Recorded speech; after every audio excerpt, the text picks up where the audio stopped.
श्री पंचमुखी हनुमत कवचम्। ओम श्री पंचवदनायांजनेयाय नमः। ओम अस्य श्री पंचमुख हनुमन् मंत्रस्य ब्रह्मा ऋषिः गायत्री छन्दः पंचमुख विराट हनुमान देवता। ह्रीं बीजं श्रीं शक्तिः क्रों कीलकं क्रों कवचं क्रैं अस्त्राय फट् इति दिग्बन्धः। श्रीगरुडुवाच अथ ध्यानं प्रवक्ष्यामि शृणु सर्वाङ्गसुन्दरी। यत्कृतं देवदेवेन ध्यानं हनुमतः प्रियं। पंचवक्त्रं महाभीमं त्रिपञ्चनयनैर्युतं बाहुभिर्दशभिर्युक्तं सर्वकामार्थसिद्धिदं। पूर्वं तु वानरं वक्त्रं कोटिसूर्यसमप्रभं दंष्ट्राकरालवदनं भ्रुकुटिकुटिलेक्षणम्। अस्यैव दक्षिणं वक्त्रं नारसिंहं महाद्भुतम् अत्युग्रतेजो वपुषं भीषणं भयनाशनं। पश्चिमं गारुडं वक्त्रं वक्रतुण्डं महाबलं सर्वनागप्रशमनं विषभूतादिकृतान्तरम्। उत्तरं शोकरं वक्त्रं कृष्णं दीप्तं नभूपमं पातालसिंहवेताल जररोगादिकृतान्तरम्। ऊर्ध्वं हयाननं घोरं दानवान्तकरं परं येन वक्त्रेण विप्रेन्द्र तारकाख्यं महासुरं। जघान शरणं तत्स्यात् सर्वशत्रुहरं परं। ध्यात्वा पंचमुखं रुद्रं हनुमन्तं दयानिधिं। खड्गं त्रिशूलं खड्वाङ्गं पाशमङ्कुशपर्वतं मुष्टिं कौमोदकीं वृक्षं धारयन्तं कमण्डलुं। विन्दिपालं ज्ञानमुद्रां दशभिर्मुनिपुङ्गवम्। एतान्यायुधजालानि धारयन्तं भजाम्यहं। प्रेतासनोपविष्टं तं सर्वाभरणभूषितं दिव्यमालाम्बरधरं दिव्यगन्धानुलेपनं सर्वाश्चर्यमयं देवं हनुमद्विश्वतोमुखं। पञ्चाशमच्युतमनेकविचित्रवर्णवक्त्रं शशाङ्कशिखरं कविराजवर्यं। पीताम्बरादिमुकुटैर्रूपशोभिताङ्गं पिङ्गाक्षमाद्यमनिशं मनसा स्मरामि। मर्कटेशं महोत्साहं सर्वशत्रुहरं परं। शत्रुसंहर मां रक्ष श्रीमन्नापदमुद्धर। ओम हरिमर्कट मंत्रमिदं परिलिख्यति लिख्यति वामतले। यदि नश्यति शत्रुकुलं यदि मुञ्चति वामलता। ओम हरिमर्कटाय स्वाहा। ओम नमो भगवते पंचवदनाय पूर्वकविमुखाय सकलशत्रुसंहारकाय स्वाहा। ओम नमो भगवते पंचवदनाय दक्षिणमुखाय करालवदनाय नरसिंहाय सकलभूतप्रमथनाय स्वाहा। ओम नमो भगवते पंचवदनाय पश्चिममुखाय गरुडाननाय सकलविषहराय स्वाहा। ओम नमो भगवते पंचवदनायोत्तर मुखायादिवराहाय सकलसम्पत्कराय स्वाहा। ओम नमो भगवते पंचवदनायोर्ध्वमुखाय हयग्रीवाय सकलजनवशंकराय स्वाहा। ॐ अस्य श्री पंचमुख हनुमान मंत्रस्य श्रीरामचंद्र ऋषिः अनुष्टुप् छन्दः पंचमुख वीर हनुमान देवता हनुमानिति बीजं वायुपुत्र इति शक्तिः अंजनासुत इति कीलकम् श्रीरामदूत हनुमत्प्रसाद सिद्ध्यर्थे जपे विनियोगः। वन्दे वानर नारसिंह खगराट् क्रोडास्वक्त्रान्वितं दिव्यालङ्करणं त्रिपञ्चनयनं देदीप्यमानं रुचा हस्ताब्जैरशिखेटपुस्तकसुधा कुम्भाङ्कुशाद्रिं हलं खड्वाङ्गं फणिभूरुहं दशभुजं सर्वारिवीरापहम्। ॐ श्रीरामदूताय आञ्जनेयाय वायुपुत्राय महाबलपराक्रमाय सीतादुःखनिवारणाय लङ्कादहनकारणाय महाबलप्रचण्डाय फाल्गुनसखाय कोलाहल सकल ब्रह्मांड विश्वरूपाय सप्तसमुद्रनिर्लङ्घनाय पिङ्गलनयनायामितविक्रमाय सूर्यबिम्बफलसेवनाय दुष्टनिवारणाय दृष्टिनिरालङ्कृताय सञ्जीविनी सञ्जीविताङ्गद लक्ष्मणमहाकविसैन्य प्राणदाय दशकण्ठविध्वंसनाय रामेष्टाय महाफाल्गुनसखाय सीतासहित रामवरप्रदाय षड्प्रयोगागम पंचमुखे वीर हनुमत मंत्र जपे विनियोगः। ॐ हरिमर्कटमर्कटाय बम बम बम बम बम वौषट स्वाहा।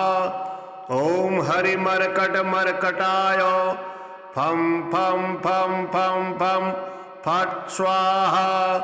ॐ हरिमर्कटमर्कटाय खीं खीं खीं खीं खीं मारणाय स्वाहा।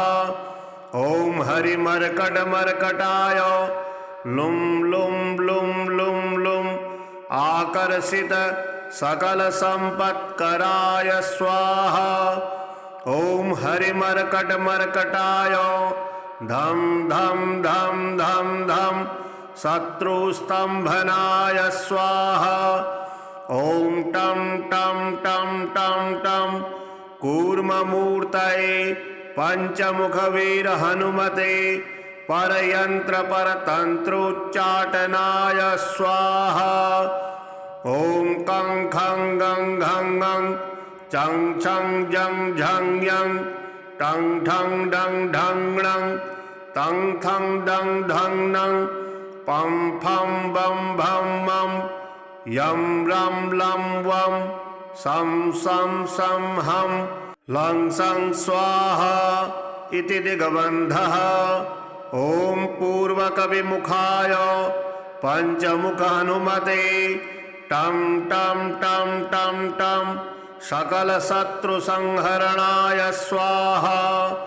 ॐ दक्षिणमुखाय पंचमुख हनुमते करालवदनाय नरसिंहाय ॐ ह्रां ह्रीं ह्रूं ह्रैं ह्रौं ह्रः सकलभूतप्रेतदमनाय स्वाहा।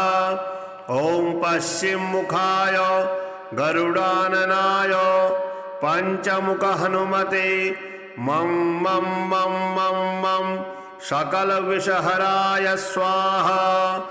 ॐ उत्तरमुखायादिवराहाय लं लं लं लं लं नृसिंहाय नीलकंठमूर्तये पंचमुख हनुमते स्वाहा।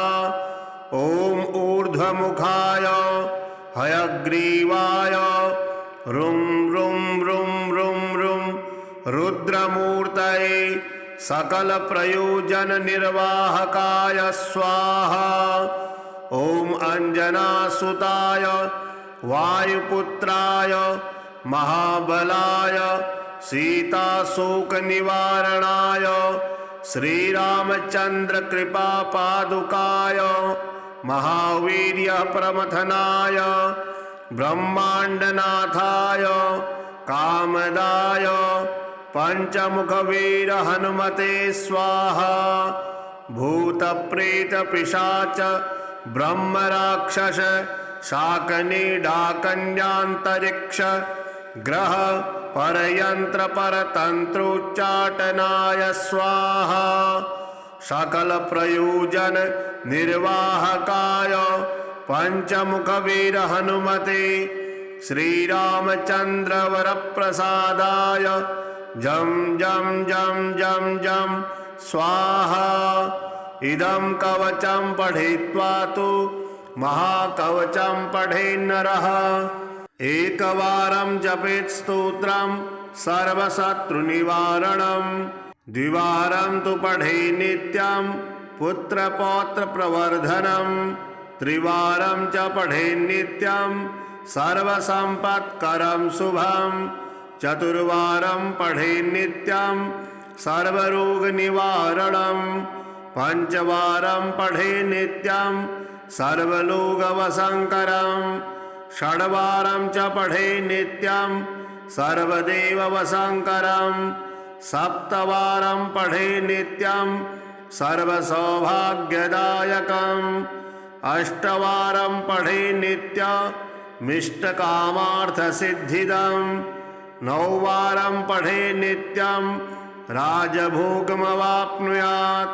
दशवारं पठेत् नित्यं त्रैलोक्यज्ञानदर्शनं। रुद्रावृत्तिं पठेत् नित्यं सर्वसिद्धिर्भवेद्ध्रुवं। निर्बलो रोगयुक्तस्य महाव्याधादिपीडितः कवचस्मरणेनैव महाबलमवाप्नुयात्। श्रीहनुमत्स्तोत्रम्। श्रीहनुमते नमः। अस्य श्री हनुमत्स्तोत्रमहामन्त्रस्य विभीषण ऋषिः अनुष्टुप् छन्दः। हनुमान देवता मम शत्रुमुखस्तम्भनार्थे सर्वकार्यसिद्ध्यर्थे च जपे विनियोगः। ओम नमो हनुमते रुद्राय मम सर्वदुष्टजन मुखस्तम्भनं कुरु कुरु। मम सर्वकार्यसिद्धिं कुरु कुरु। ऐं ह्रां ह्रीं ह्रूं फट् स्वाहा। आपन्नाखिललोकार्ते हारिणे श्री हनुमते अकस्मादागतोपात नाशनाय नमोस्तुते। सीतावियुक्त श्रीराम शोक दुःख भयापह तापत्रयस्य संहारिन् नाञ्जनेय नमोस्तुते। आधिव्याधि महामारी ग्रहपीडापहारिणे प्राणापहन्त्रे दैत्यानां रामप्राणात्मने नमः। संसारसागरावर्ता गतसम्भ्रान्तचेतसां शरणागतमर्त्यानां शरण्याय नमोस्तुते। राजद्वारे बिलद्वारे प्रवेशे भूतसङ्कुले गजसिंहमहाव्याघ्र चोरभीषणकानने महाभय अग्निसंस्थाने शत्रुसङ्घसमाश्रिते शरणागतमर्त्यानां शरण्याय नमो नमः। प्रदोषे वा प्रभाते वा ये स्मरन्त्यञ्जनासुताम् अर्थसिद्धियशः कामान् प्राप्नुवन्ति न संशयः। कारागृहे प्रयाणे च संग्रामे देशविपल्लवे ये स्मरन्ति हनुमन्तं तेषां सन्ति न आपदः। वज्रदेहाय कालाग्नि रुद्रायामिततेजसे नमः प्लवगसैन्यानां प्राणभूतात्मने नमः दुष्टदैत्यमहादर्प धनलाय महात्मने ब्रह्मास्त्रं स्तम्भनायास्मै नमः श्रीरुद्रमूर्तये जपत्वा स्तोत्रमिदं पुण्यं वसुवारं पठेन्नरः राजस्थाने सभास्थाने वादे प्राप्ते जपे ध्रुवं विभीषणकृतं स्तोत्रं यः पठेत् प्रयतो नरः सर्वापद्भ्यो विमुच्येत नात्र कार्या विचारणा। श्री हनुमद्रक्षास्तोत्रम् वामे करे वैरिविधं वहन्तं शैलं परिशृङ्खलहारटङ्कं ददानमच्छाच्छसुवर्णवर्णं भजे ज्वलत्कुण्डलमाञ्जनेयं पद्मरागमणिकुण्डलत्विषा पाटलीकृतकपोलमस्तकं दिव्यहेमकदलीवनान्तरे भावयामि पवमाननन्दनम् उद्यदादितसङ्काश मुदारभुजविक्रमं कन्दर्पकोटिलावण्यं सर्वविद्याविशारदं श्रीरामहृदयानन्दं भक्तकल्पमहीरुहम् अभयं वरदं दुर्भ्यां कलयीमारुतात्मजं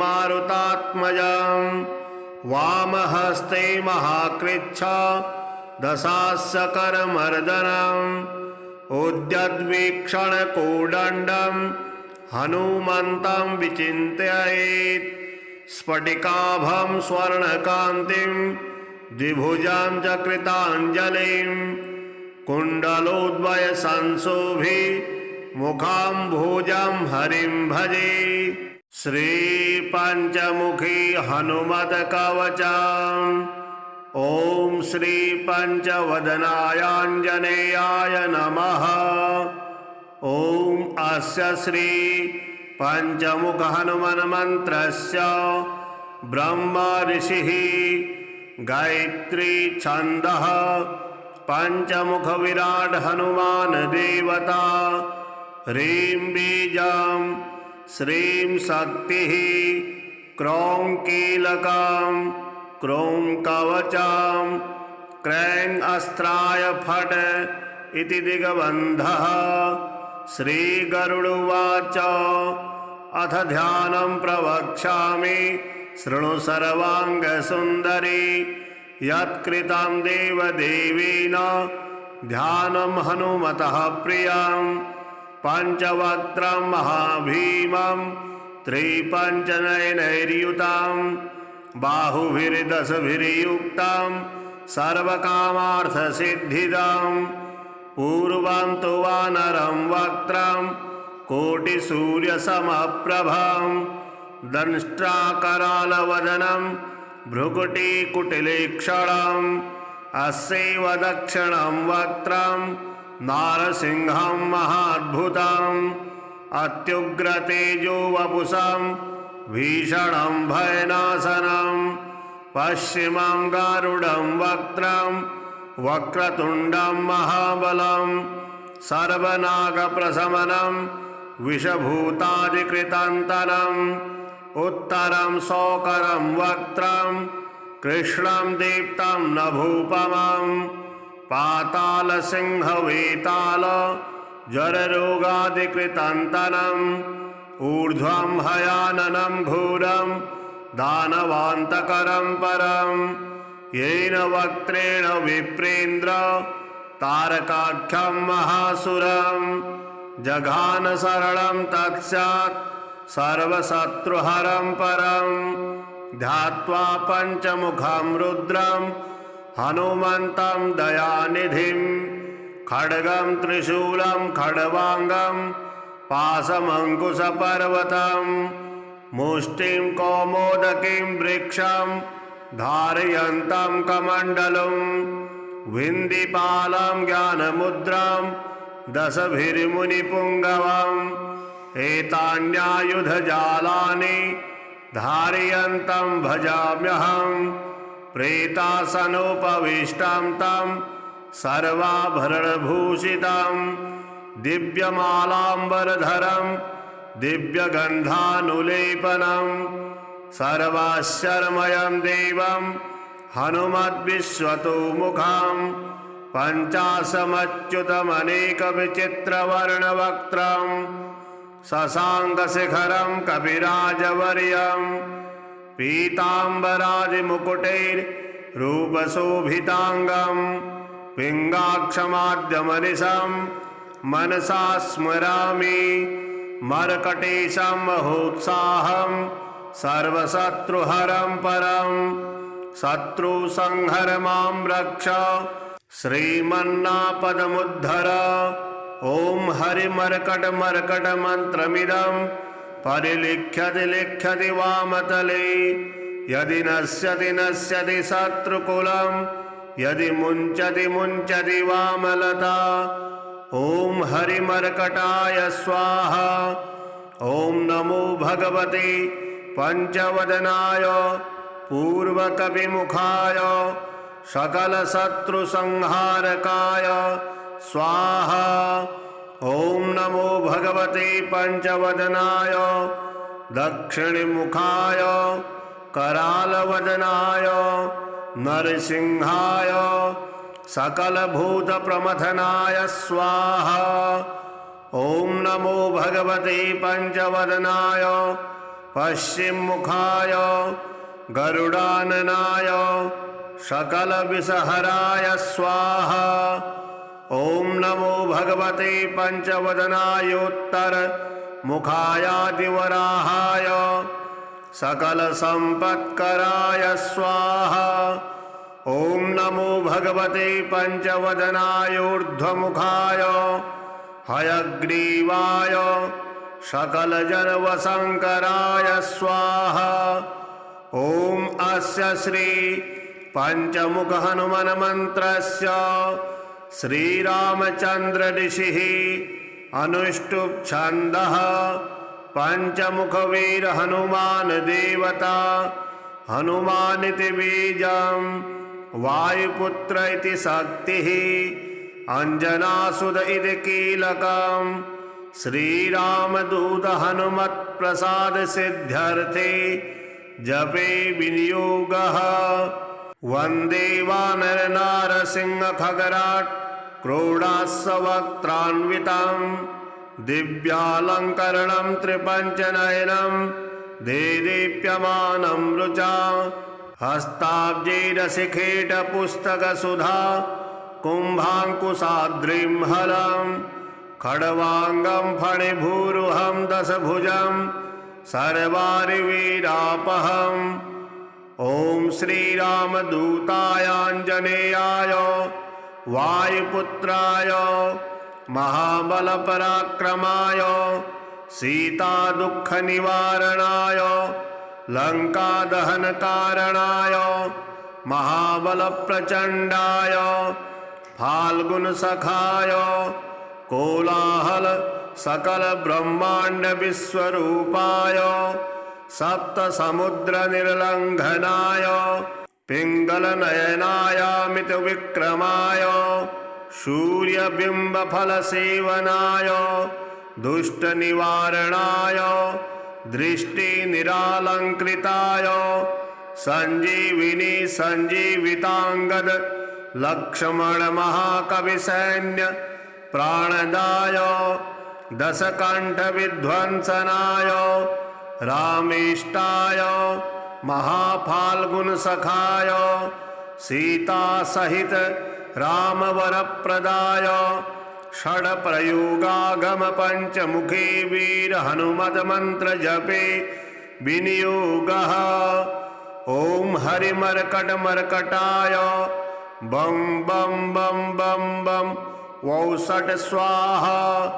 ॐ हरिमर्कटमर्कटाय फं फं फं फं फं फट् स्वाहा।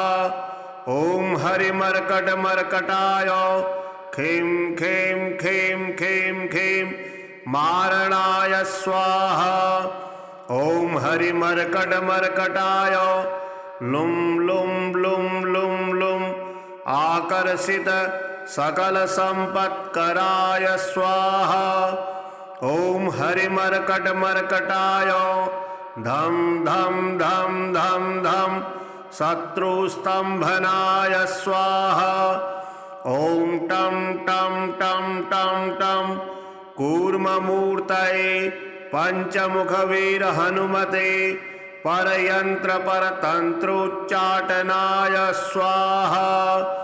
ॐ कं खं गं घं गं चं छं जं झं यं टं ठं डं ढं णं तं थं डं धं नं पं फं बं भं मं यं रं लं वं सं सं सं हं लं सं स्वाहा इति दिग्बन्धः। ॐ पूर्वकविमुखाय पंचमुख हनुमते टं टं टं टं टं सकलशत्रुसंहरणाय स्वाहा। ॐ दक्षिणमुखाय पंचमुख हनुमते करालवदनाय नरसिंहाय ॐ ह्रां ह्रीं ह्रूं ह्रैं ह्रौं ह्रः सकलभूतप्रेतदमनाय स्वाहा। ॐ पश्चिममुखाय गरुडाननाय पंचमुख हनुमते मं मं मं मं मं सकलविषहराय स्वाहा। ॐ उत्तरमुखायादिवराहाय लं लं लं लं लं नृसिंहाय नीलकंठमूर्तये पंचमुख हनुमते स्वाहा। ॐ ऊर्ध्वमुखाय हयग्रीवाय रुं रुं रुं रुं रुं रुद्रमूर्तये सकल प्रयोजन निर्वाहकाय स्वाहा। ॐ अंजनासुताय वायुपुत्राय महाबलाय सीताशोक निवारणाय श्रीरामचंद्र कृपा पादुकाय महावीर्य प्रमथनाय ब्रह्मांडनाथाय कामदाय पंचमुख वीर हनुमते स्वाहा। भूत प्रेत पिशाच ब्रह्म राक्षस शाकनी डाकन्यांतरिक्ष ग्रह परयंत्र परतंत्रोच्चाटनाय स्वाहा। सकल प्रयोजन निर्वाहकाय पंचमुख वीर हनुमते श्रीरामचंद्र वरप्रसादाय जं जं जं जं जं स्वाहा। इदं कवचं पठित्वा तु महाकवचं पठेन्नरः एकवारं जपेत् स्तोत्रं सर्वशत्रुनिवारणं द्विवारं तु पठेत् नित्यं पुत्रपौत्रप्रवर्धनं त्रिवारं च पठेत् नित्यं सर्वसम्पत्करं शुभं चतुर्वारं पठेत् नित्यं सर्वरोगनिवारणं पंचवारं पठेत् नित्यं सर्वलोकवशंकरं षड्वारं च पठेत् नित्यं सर्वदेववशंकरं सप्तवारं पठेत् नित्यं सर्वसौभाग्यदायकम् अष्टवारं पठेत् नित्यमिष्टकामार्थसिद्धिदं नौवारं पठेत् नित्यं राजभोगमवाप्नुयात् दशवारं पठेत् नित्यं त्रैलोक्यज्ञानदर्शनं रुद्रावृत्तिं पठेत् नित्यं सर्वसिद्धिर्भवेत् ध्रुवं निर्बलो रोगयुक्तस्य महाव्याधादिपीडितः कवचस्मरणेनैव महाबलमवाप्नुयात्। श्रीहनुमत्स्तोत्रम् श्रीहनुमते नमः। अस्य श्री हनुमत्स्तोत्रमहामन्त्रस्य विभीषण ऋषिः अनुष्टुप् छन्दः हनुमान देवता मम शत्रुमुखस्तम्भनार्थे सर्वकार सिद्ध्यर्थे च जपे विनियोगः। ॐ नमो हनुमते रुद्राय मम सर्वदुष्टजन मुखस्तम्भनं कुरु कुरु मम सर्वकार सिद्धिं कुरु कुरु। ऐं ह्रां ह्रीं ह्रूं फट् स्वाहा। आपन्नाखिललोकार्ते हारिणे श्री हनुमते अकस्मादागतोपात नाशनाय नमोऽस्तुते। सीतावियुक्त श्रीराम शोकदुःखभयापः तापत्रयस्य संहारिन् नाञ्जनेय नमोऽस्तुते। आधिव्याधि महामारी ग्रहपीडापहारिणे प्राणापहन्त्रे दैत्यानां रामप्राणात्मने नमः। संसारसागरावर्ता गतसम्भ्रान्तचेतसां शरणागतमर्त्यानां शरण्याय नमोऽस्तुते। राजद्वारे बिलद्वारे प्रवेशे भूतसङ्कुले गजसिंहमहाव्याघ्र चोरभीषणकानने महाभये अग्निसंस्थाने शत्रुसङ्घसमाश्रिते शरणागतमर्त्यानां शरण्याय नमो नमः। प्रदोषे वा प्रभाते वा ये स्मरन्त्यञ्जनासुतम् अर्थसिद्धियशः कामान् प्राप्नुवन्ति न संशयः। कारागृहे प्रयाणे च संग्रामे देशविपल्लवे ये स्मरन्ति हनुमन्तं तेषां सन्ति न आपदः। वज्रदेहाय कालाग्नि रुद्रायामिततेजसे नमः। प्लवगसैन्यानां प्राणभूतात्मने नमः। दुष्टदैत्यमहादर्प दनलाय महात्मने ब्रह्मास्त्रं स्तम्भनायास्मै नमः। श्रीरुद्रमूर्तये जपत्वा स्तोत्रमिदं पुण्यं वसुवारं पठेन्नरः। राजस्थाने सभास्थाने वादे प्राप्ते जपे ध्रुवं विभीषणकृतं स्तोत्रं यः पठेत् प्रयतो नरः सर्वापद्भ्यो विमुच्येत नात्र कार्या विचारणा।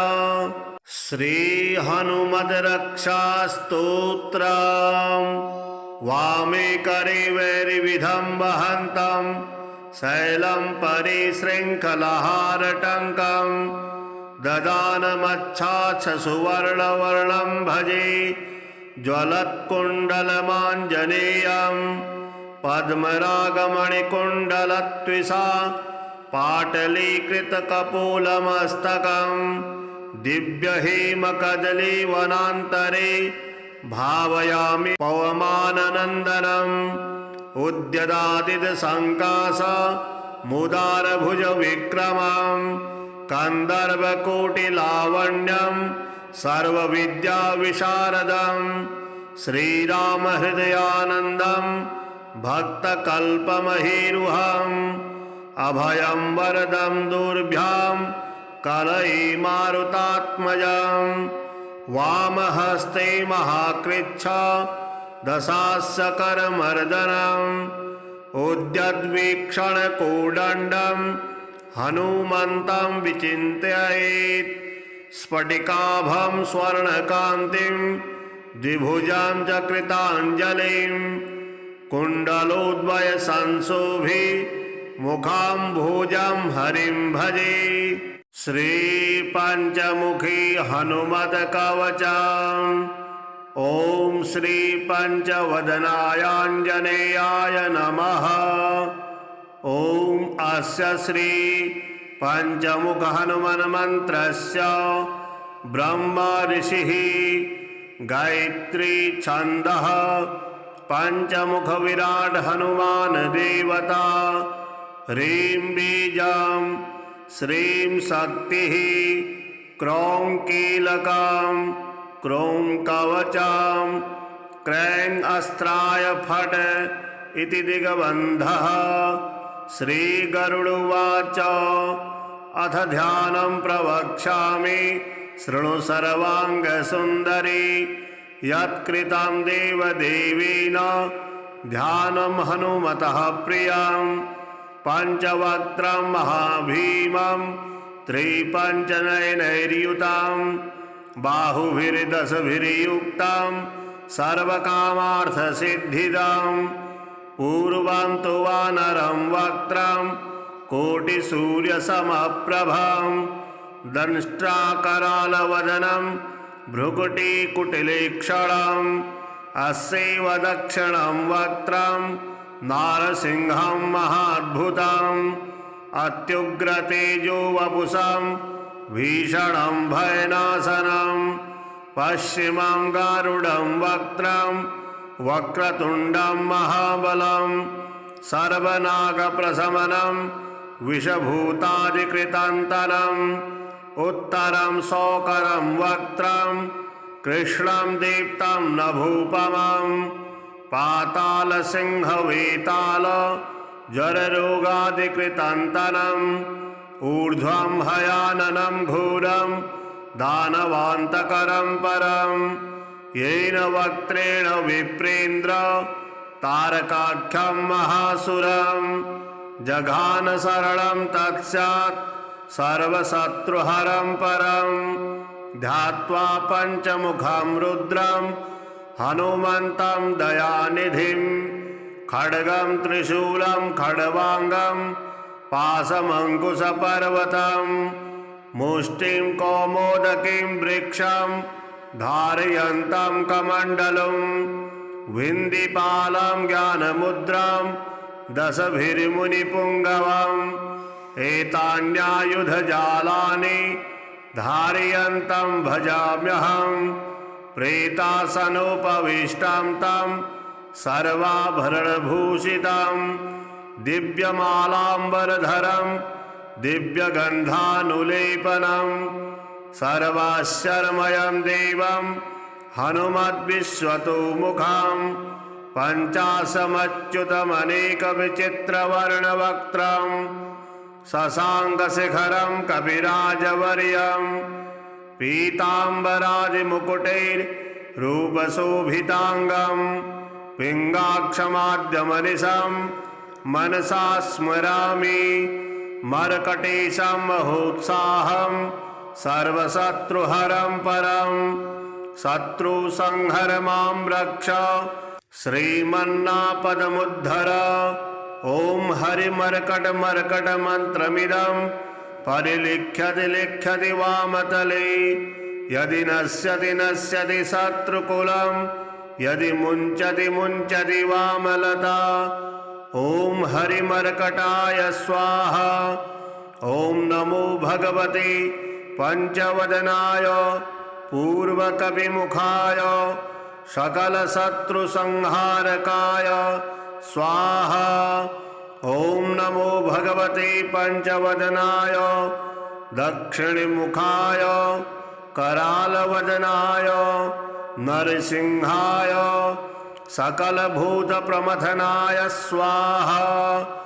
ॐ नमो भगवते पञ्चवदनाय पश्चिममुखाय गरुडाननाय सकलविषहराय स्वाहा।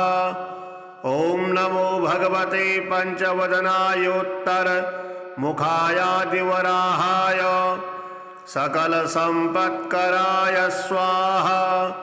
ॐ नमो भगवते पञ्चवदनायोर्ध्वमुखाय हयग्रीवाय सकलजनवशङ्कराय स्वाहा।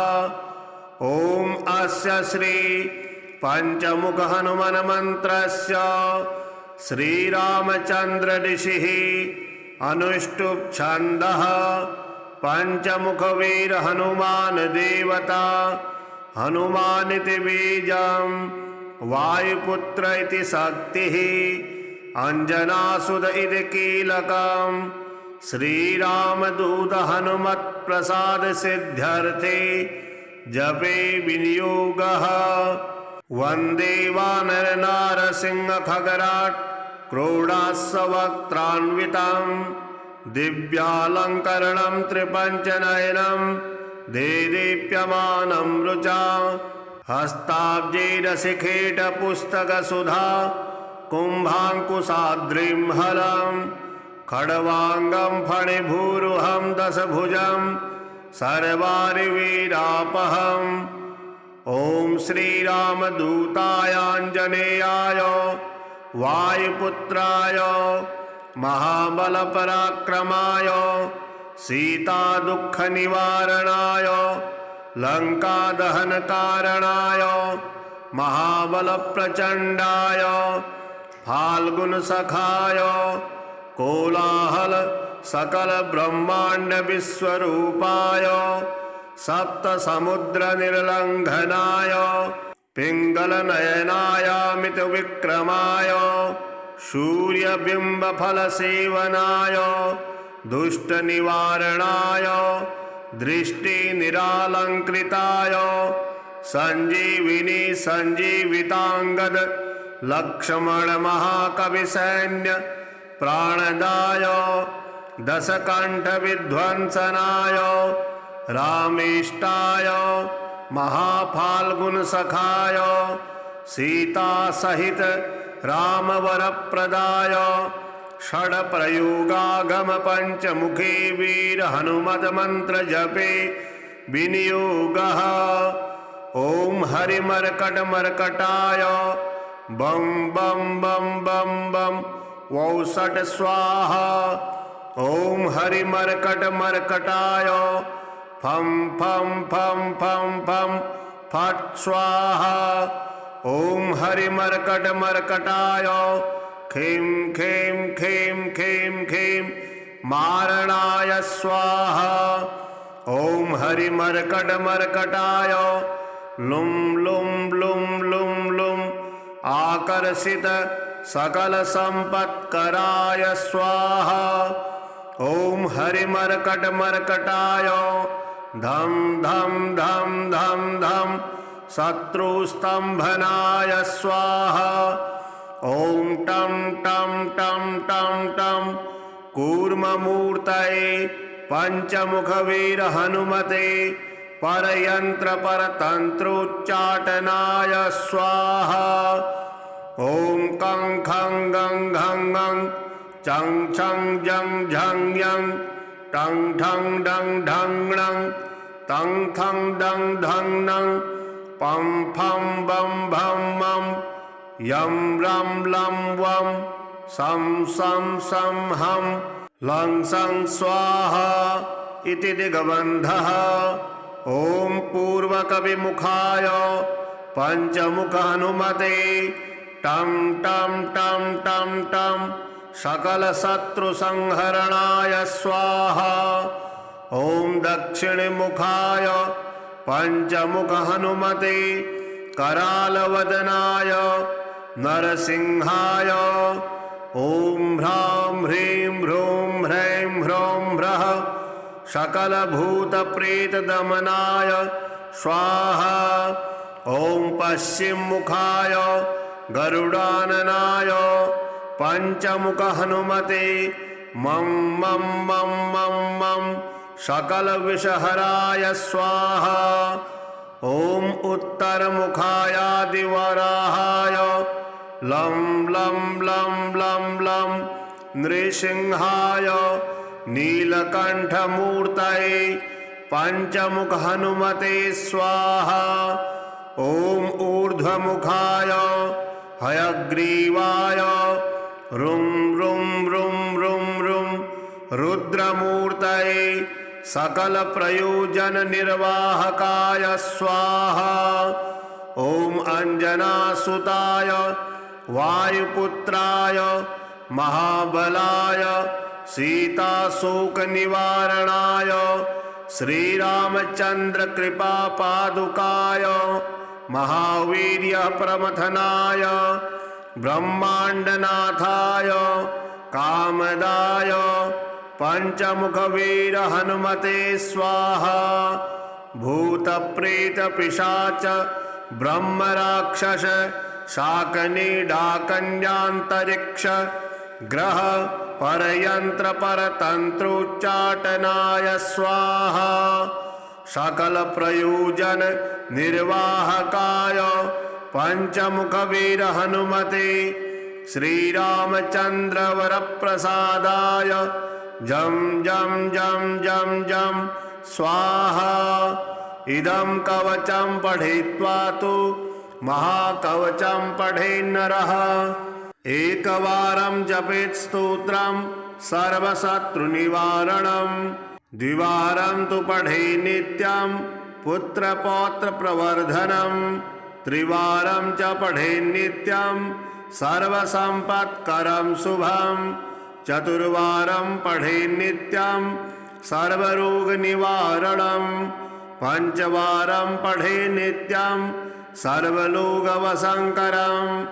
षड्वारं च पठे नित्यं सर्वदेववशङ्करं। सप्तवारं पठे नित्यं सर्वसौभाग्यदायकम्। अष्टवारं पठे नित्यमिष्टकामार्थसिद्धिदम्।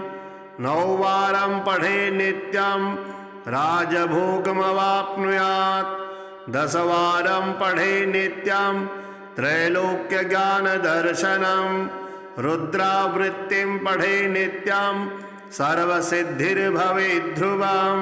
निर्बलो रोगयुक्तस्य महाव्याधादिपीडितः कवचस्मरणेनैव महाबलमवाप्नुयात्। श्रीहनुमत्स्तोत्रम्। श्रीहनुमते नमः। अस्य श्री हनुमत्स्तोत्रमहामन्त्रस्य विभीषण ऋषिः अनुष्टुप् छन्दः। हनुमान देवता मम शत्रुमुखस्तम्भनार्थे सर्वकारसिद्ध्यर्थे च जपे विनियोगः। ॐ नमो हनुमते रुद्राय मम सर्वदुष्टजन मुखस्तम्भनं कुरु कुरु। मम सर्वकारसिद्धिं कुरु कुरु। ऐं ह्रां ह्रीं ह्रूं फट् स्वाहा। आपन्नाखिललोकार्ते हारिणे श्रीहनुमते अकस्मादागतोपात नाशनाय नमोऽस्तुते। सीतावियुक्त श्रीराम शोकदुःखभयापः तापत्रयस्य संहारिन् नाञ्जनेय नमोऽस्तुते। आधिव्याधि महामारी ग्रहपीडापहारिणे प्राणापहन्त्रे दैत्यानां रामप्राणात्मने नमः। संसारसागरावर्ता गतसम्भ्रान्तचेतसां शरणागतमर्त्यानां शरण्याय नमोऽस्तुते। राजद्वारे बिलद्वारे प्रवेशे भूतसङ्कुले गजसिंहमहाव्याघ्र चोरभीषणकानने महाभय अग्निसंस्थाने शत्रुसङ्घसमाश्रिते शरणागतमर्त्यानां शरण्याय नमो नमः। प्रदोषे वा प्रभाते वा ये स्मरन्त्यञ्जनासुताम् अर्थसिद्धियशः कामान् प्राप्नुवन्ति न संशयः। कारागृहे प्रयाणे च संग्रामे देशविपल्लवे ये स्मरन्ति हनुमन्तं तेषां सन्ति न आपदः। वज्रदेहाय कालाग्नि रुद्रायामिततेजसे नमः। प्लवगसैन्यानां प्राणभूतात्मने नमः। दुष्टदैत्यमहादर्प धनलाय महात्मने ब्रह्मास्त्रं स्तम्भनायास्मै नमः श्रीरुद्रमूर्तये। जपत्वा स्तोत्रमिदं पुण्यं वसुवारं पठेन्नरः। राजस्थाने सभास्थाने वादे प्राप्ते जपे ध्रुवं। विभीषणकृतं स्तोत्रं यः पठेत् प्रयतो नरः। सर्वापद्भ्यो विमुच्येत नात्र कार्या विचारणा। श्री हनुमद्रक्षास्तोत्रम्। वामे करे वैरिविधं वहन्तं शैलं परे शृङ्खलहारटङ्कं। ददानमच्छाच्छसुवर्णवर्णं भजे ज्वलत्कुण्डलमाञ्जनेयं। पद्मरागमणिकुण्डलत्विषा पाटलीकृतकपोलमस्तकं।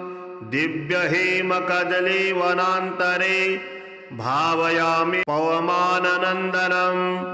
उद्यदादितसङ्काश मुदारभुजविक्रमं। कन्दर्पकोटिलावण्यं सर्वविद्याविशारदं। श्रीरामहृदयानन्दं भक्तकल्पमहीरुहम्। अभयं वरदं दुर्भ्यां कलये मारुतात्मजं। वामहस्ते महाकृच्छ दशास्यकरमर्दनम्।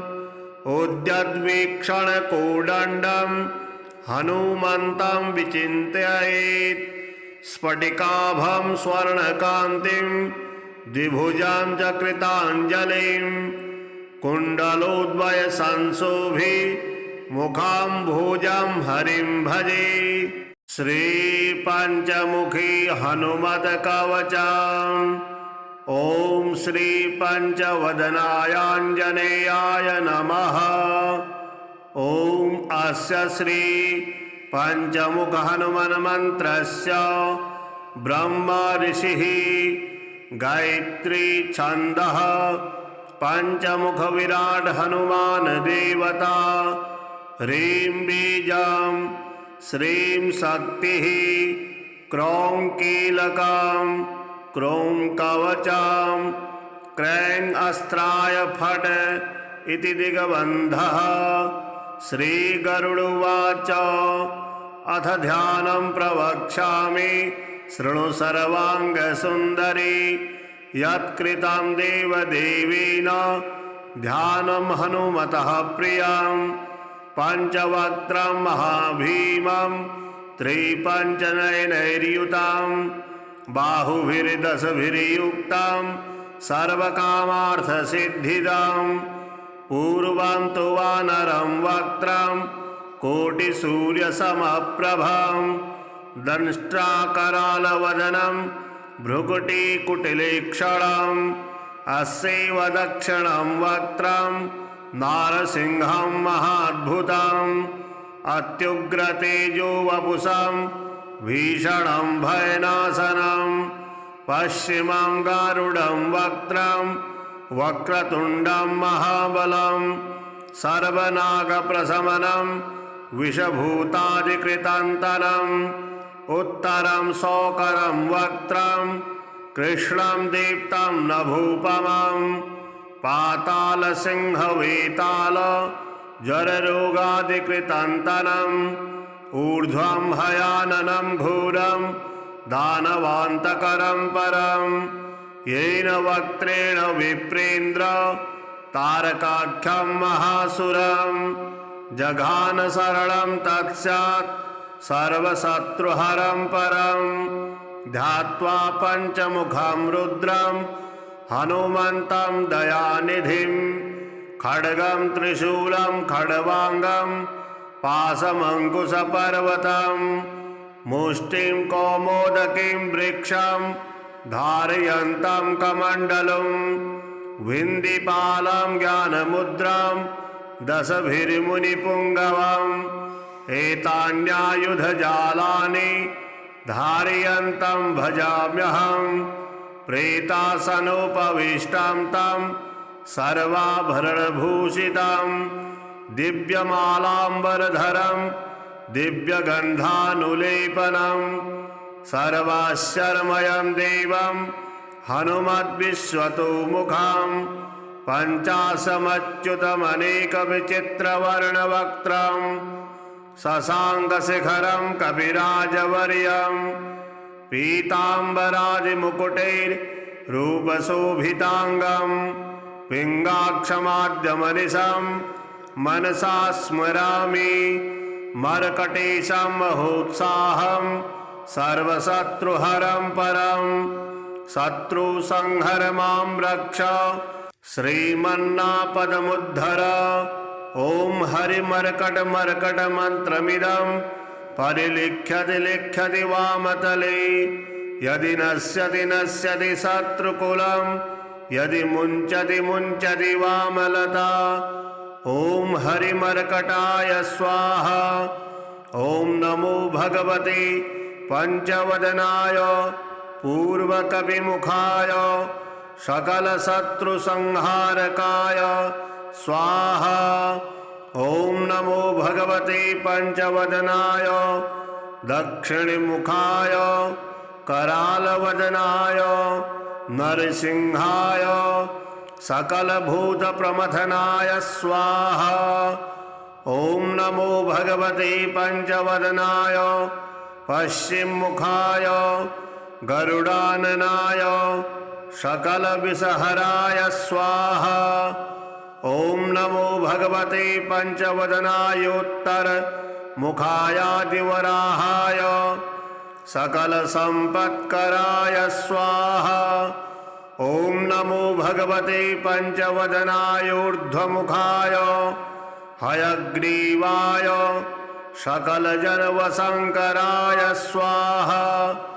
ॐ अस्य श्री पंचमुख हनुमन मंत्रस्य श्रीरामचंद्र ऋषिः अनुष्टुप् छन्दः पंचमुख वीर हनुमान देवता हनुमानिति बीजं वायुपुत्र इति शक्तिः अंजनासुत इति कीलकं श्रीरामदूत हनुमत्प्रसाद सिद्ध्यर्थे जपे विनियोगः।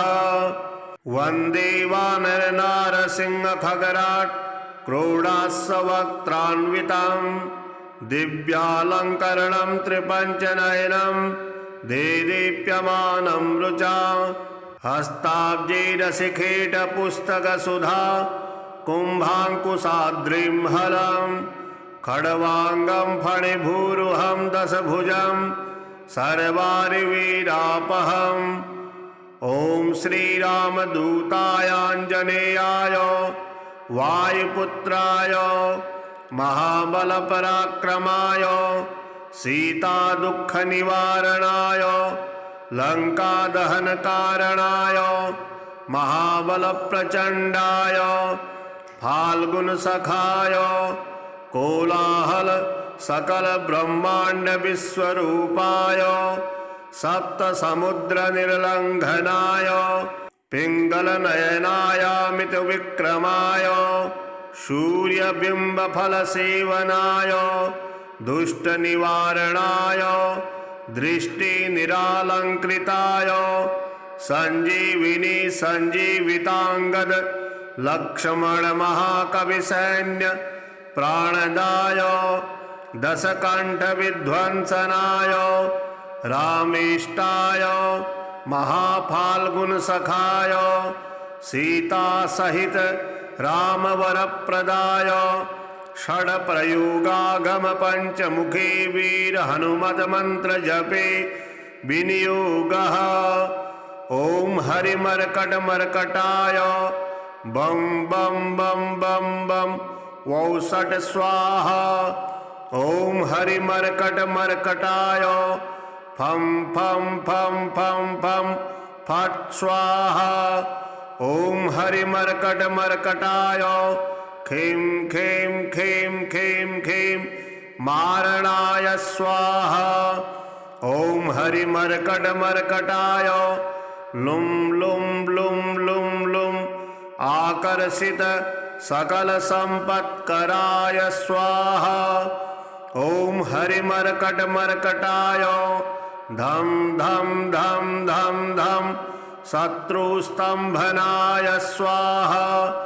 ओम टम टम टम टम टम कूर्ममूर्तये पंचमुखवीर हनुमते परयंत्र परतंत्रोच्चाटनाय स्वाहा। ओम कं खं गं घं गं चं छं जं झं यं टं ठं डं ढं णं तं थं डं धं नं पं फं बं भं मं यं रं लं वं सं सं सं हं लं सं स्वाहा इति दिग्बन्धः। ओम पूर्वकविमुखाय पंचमुख हनुमते टं टं टं टं टं सकल शत्रु संहरणाय स्वाहा। ओम दक्षिणमुखाय पंचमुख हनुमते करालवदनाय नरसिंहाय ओम ह्रां ह्रीं ह्रूं ह्रैं ह्रौं ह्रः सकल भूत प्रेत दमनाय स्वाहा। ओम पश्चिम मुखाय गरुडाननाय पंचमुख हनुमते मं मं मं मं मं सकल विषहराय स्वाहा। ओम उत्तर मुखायादिवराहाय लं लं लं लं लं नृसिंहाय नीलकंठमूर्तये पंचमुख हनुमते स्वाहा। ओम ऊर्ध्वमुखाय हयग्रीवाय रुं रुं रुं रुं रुं रुद्रमूर्तये सकल प्रयोजन निर्वाहकाय स्वाहा। ओम अंजनासुताय वायुपुत्राय महाबलाय सीताशोक निवारणाय श्रीरामचंद्र कृपा पादुकाय महावीर्य प्रमथनाय ब्रह्मांडनाथाय कामदाय पंचमुख वीर हनुमते स्वाहा। भूत प्रेत पिशाच ब्रह्म राक्षस शाकनी डाकन्यांतरिक्ष ग्रह परयंत्र परतंत्रोच्चाटनाय स्वाहा। सकल प्रयोजन निर्वाहकाय पंचमुख वीर हनुमते श्रीरामचंद्र वरप्रसादाय जं जं जं जं जं स्वाहा। इदं कवचं पठित्वा तु महाकवचं पठेन्नरः एकवारं जपेत् स्तोत्रं सर्वशत्रुनिवारणं द्विवारं तु पठेत् नित्यं पुत्रपौत्रप्रवर्धनं त्रिवारं च पठेत् नित्यं सर्वसम्पत्करं शुभं चतुर्वारं पठेत् नित्यं सर्वरोगनिवारणं पंचवारं पठेत् नित्यं सर्वलोकवशंकरं षड्वारं च पठेत् नित्यं सर्वदेववशंकरं सप्तवारं पठेत् नित्यं सर्वसौभाग्यदायकम् अष्टवारं पठेत् नित्यमिष्टकामार्थसिद्धिदं नौवारं पठेत् नित्यं राजभोगमवाप्नुयात् दशवारं पठेत् नित्यं त्रैलोक्यज्ञानदर्शनं रुद्रावृत्तिं पठेत् नित्यं सर्वसिद्धिर्भवेत् ध्रुवं निर्बलो रोगयुक्तस्य महाव्याधादिपीडितः कवचस्मरणेनैव महाबलमवाप्नुयात्। श्रीहनुमत्स्तोत्रम् श्री हनुमते नमः। अस्य श्री हनुमत्स्तोत्र महामन्त्रस्य विभीषण ऋषिः अनुष्टुप् छन्दः हनुमान देवता मम शत्रुमुखस्तंभनार्थे सर्वकार्य सिद्ध्यर्थे च जपे विनियोगः। ओम नमो हनुमते रुद्राय मम सर्वदुष्टजन मुखस्तम्भनं कुरु कुरु मम सर्वकार्यसिद्धिं कुरु कुरु। ऐं ह्रां ह्रीं ह्रूं फट् स्वाहा। आपन्नाखिललोकार्ते हारिणे श्रीहनुमते अकस्मादागतोपात नाशनाय नमोऽस्तुते। सीतावियुक्त श्रीराम शोकदुःखभयापः तापत्रयस्य संहारिन् नाञ्जनेय नमोऽस्तुते। आधिव्याधिमहामारी ग्रहपीडापहारिणे प्राणापहन्त्रे दैत्यानां रामप्राणात्मने नमः। संसारसागरावर्ता गतसम्भ्रान्तचेतसां शरणागतमर्त्यानां शरण्याय नमोऽस्तुते। राजद्वारे बिलद्वारे प्रवेशे भूतसङ्कुले गजसिंहमहाव्याघ्र चोरभीषणकानने महाभये अग्निसंस्थाने शत्रुसङ्घसमाश्रिते शरणागतमर्त्यानां शरण्याय नमो नमः। प्रदोषे वा प्रभाते वा ये स्मरन्त्यञ्जनासुताम् अर्थसिद्धियशः कामान् प्राप्नुवन्ति न संशयः। कारागृहे प्रयाणे च संग्रामे देशविपल्लवे ये स्मरन्ति हनुमन्तं तेषां सन्ति न आपदः। वज्रदेहाय कालाग्नि रुद्रायामिततेजसे नमः। प्लवगसैन्यानां प्राणभूतात्मने नमः। दुष्टदैत्यमहादर्प धनलाय महात्मने ब्रह्मास्त्रं स्तम्भनायास्मै नमः श्रीरुद्रमूर्तये। जपत्वा स्तोत्रमिदं पुण्यं वसुवारं पठेन्नरः। राजस्थाने सभास्थाने वादे प्राप्ते जपे ध्रुवं विभीषणकृतं स्तोत्रं यः पठेत् प्रयतो नरः सर्वापद्भ्यो विमुच्येत नात्र कार्या विचारणा। श्री हनुमद्रक्षास्तोत्रम्। वामे करे वैरिविधं वहन्तं शैलं परिशृङ्खलहारटङ्कं ददानमच्छाच्छसुवर्णवर्णं भजे ज्वलत्कुण्डलमाञ्जनेयं पद्मरागमणिकुण्डलत्विषा पाटलीकृतकपोलमस्तकं दिव्यहेमकदलीवनान्तरे भावयामि पवमाननन्दनम् उद्यदादितसङ्काश मुदारभुजविक्रमं कन्दर्पकोटिलावण्यं सर्वविद्याविशारदं श्रीरामहृदयानन्दं भक्तकल्पमहीरुहम् अभयं वरदं दुर्भ्यां कलये मारुतात्मजं वामहस्ते महाकृच्छ